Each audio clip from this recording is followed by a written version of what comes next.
دا سیمینار په لغمان کې د یونیسف په مالی ملاتړ او د NSRDO مؤسسې په تخنیکي همکارۍ په مرکز مهترلام کې پیل شوی چې موخه یې د 50 تنه نویو استخدام شویو ښوونکو ظرفیت لوړونه ده. دغه ورکشاپ هدف او موخه د ظرفیت لوړونې برخه ده.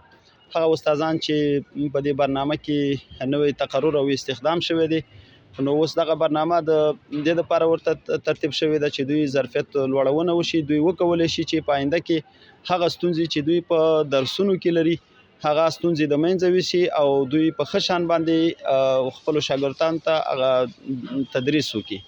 بل لور ته نوي ګمارل شوي ښوونکي خوښ دي چې د زده کوونکو د ښې روزنې په برخه کې ورته روزنیز ورکشاپ برابر شوی.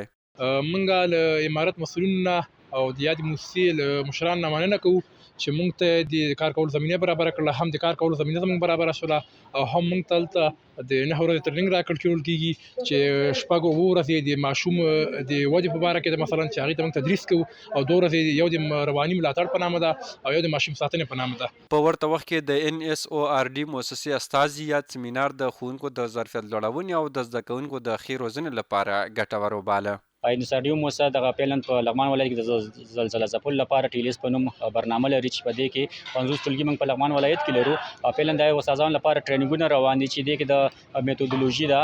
ماشوم ساتنه او رواني ملاتړ په پروګرامونه په ټریننګ په دغه برخه کې لرو چې دا موږ د استادانو ته ورکو ترڅو په خپل کلاسونو کې دغه میتودونه او دغه معلومات نه ګټه واخلي ترڅو شاګردان په ښه ډول وروزل شي. د یادونې وړ ده چې د اسلامي امارت په راتګ سره په مرکز او ولسوالیو کې د ښوونکو لپاره وخت نا وخت د ظرفیت لوړونې سیمینارونه برابریږي.